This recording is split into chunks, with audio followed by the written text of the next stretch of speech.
Breaking news. తమిళనాడులో త్వరలో assembly ఎన్నికలు జరగనున్నాయి. ఈ నేపథ్యంలో అన్నాడీఎంకే బహిష్కృత నేత మాజీ సీఎం దివంగత జయలలిత సన్నిహితురాలు వికే శశికళ తన కొత్త పార్టీ పేరును ప్రకటించారు. దాని పేరు ఆల్ ఇండియా పురచి తలైవార్ మక్కల్ మున్నేట్ర కలకమని వెల్లడించారు. కొబ్బరి చెట్ల సమూహాన్ని పార్టీ గుర్తుగా ప్రకటించారు. తన అనుచరులతో కలిసి మీడియాకు వివరాలు వెల్లడించారు. తమ పార్టీ ఒక ఉమ్మడి కుటుంబంలో పనిచేస్తుందని, గుర్తు ఐక్యతకు చిహ్నమన్నారు.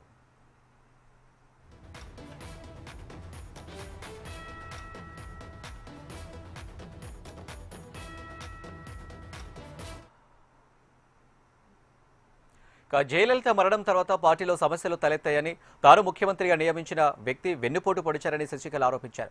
9 ఏళ్లు మౌనంగా ఉన్నారని, ఇకపై ఉండటం కుదరదని, ఇంకా మౌనంగా ఉంటే కార్యకర్తలకు ప్రజలకు ద్రోహం చేసినట్లు అవుతుందన్నారు.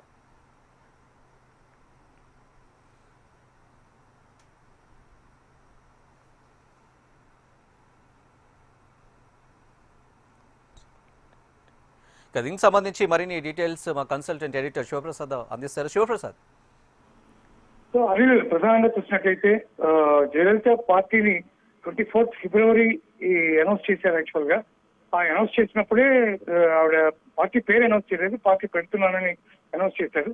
దాంతోపాటు పార్టీ జెండాని కూడా తయారు చేశారు. అవన్నీ కూడా మీకు దాంట్లో కలర్స్ కనుక చూస్తే వైట్, బ్లాక్, రెడ్ ఈ 3 రంగులు వచ్చేటట్టుగా చేశారు. దాంట్లో ఆ 3 రంగుల్లో కూడా వరుసనే ఒకళ్ళు పితామహుడిగా భావించేటటువంటి అన్నాదురై, తర్వాత ఎంజీఆర్, తర్వాత జయలలిత ఈ ముగ్గురు యొక్క ఫొటోస్ కూడా దాంట్లో ఉండేటట్టుగా చూసుకున్నారు.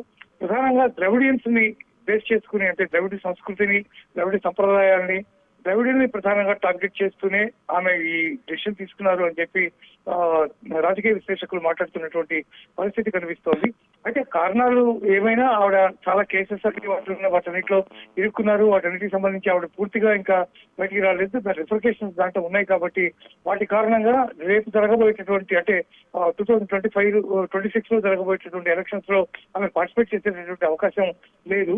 కానీ అట్ ద సేమ్ టైం తన సంబంధించినటువంటి అభ్యర్థులందరినీ కూడా ఆవిడ దీంట్లో ఖచ్చితంగా ఆవిడ ముందుకు నడిపించేటటువంటి అవకాశం ఉంది. అయితే రాజకీయంగా ఇది కొంత ప్రకంపనలు సృష్టిస్తుందని చెప్పొచ్చు. ఎందుకంటే ఓట్ల చీలికకి ప్రధానమైనటువంటి కారణం అవుతుంది. అది ఎవరికి అడ్వాంటేజ్ అవుతుంది అనేది తర్వాత విషయం.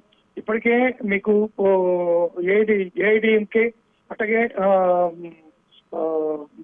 విజయ్ పెట్టినటువంటి పార్టీకి సంబంధించినటువంటి ఇష్యూస్ జరుగుతున్నాయి.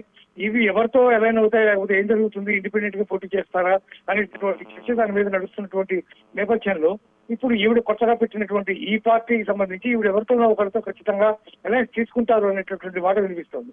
అలా అలయన్స్ తీసుకుంటే ఎవరితో తీసుకుంటారు అనేది ప్రధానం. అటు డిఎంకే, ఇటు ఏఐడిఎంకే ఇద్దరు కూడా శత్రువులుగా భావిస్తున్నటువంటి తరుణంలో ఇద్దరు విజయ్తో కలిసి పోటీ చేసే అవకాశం ఉంది.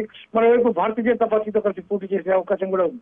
కాబట్టి ఈ రెండింటినీ కూడా మనం కాదనలేనటువంటి పరిస్థితి. ఏం చేస్తుంది అనేది మనం కొద్ది కాలం తర్వాత మాత్రమే మనకి తెలిసేటటువంటి అవకాశం ఉంది. శశికళ జయలలితకి కేవలం సన్నిహితురాలు, ప్రాణ స్నేహితురాలు, చాలా ఆత్మీయురాలు అట్లా మాత్రమే కాక ఈవెన్ ఆవిడ పూర్తిగా జబ్బుతో బెడ్రిడెన్ అయినప్పుడు టోటల్ గా ఆమె పక్కనే ఉండి లాస్ట్ మూమెంట్ వరకు ఆవిడతో పాటు ఉన్నటువంటి శశికళ చాలా ఇంపార్టెంట్ రోల్ ప్లే చేసింది జయలలిత యొక్క జీవితంలో. జయలలితను చాలా అద్భుతంగా, చాలా గొప్పగా నేను చూసుకున్నాను అనేటటువంటి మాట కూడా పదే ఆవిడ చెప్తూ ఉన్నటువంటి పరిస్థితి కూడా ఉంది. తర్వాత వారిద్దరి మధ్య డిస్ప్యూట్ వచ్చింది. ఆ తర్వాత కొంతకాలానికి ఆమె పార్టీ నుంచి ఎక్స్పెల్ అయిపోయింది. ఇవన్నీ కూడా జరిగినాయి. బట్ ఏదేమైనా సరే శశికళ అనేది ఒక కీలకమైనటువంటి వ్యక్తిగా తమిళనాడు రాజకీయాల్లో నిలిచిపోయింది. అటువంటి పరిస్థితుల్లో ఆమె పెట్టినటువంటి కొత్త పార్టీ ఏ మేరకు ఓట్లు చీలిస్తుంది అనే దాని మీదే తమిళనాడు యొక్క రాజకీయ భవితవ్యం ఖచ్చితంగా ఆధారపడి ఉంటుంది. అందువల్ల శశికళ పార్టీని ఊరికే చిన్నగా ఏదో పార్టీ పెట్టింది అనుకోవడానికి వీల్లేదు. డెఫినెట్ గా దీని ఇంపాక్ట్ రాబోయే ఎలక్షన్స్ లో ఖచ్చితంగా కనిపించే అవకాశం స్పష్టంగా ఉందని చెప్పొచ్చు. Right Sivaprasad, thank you.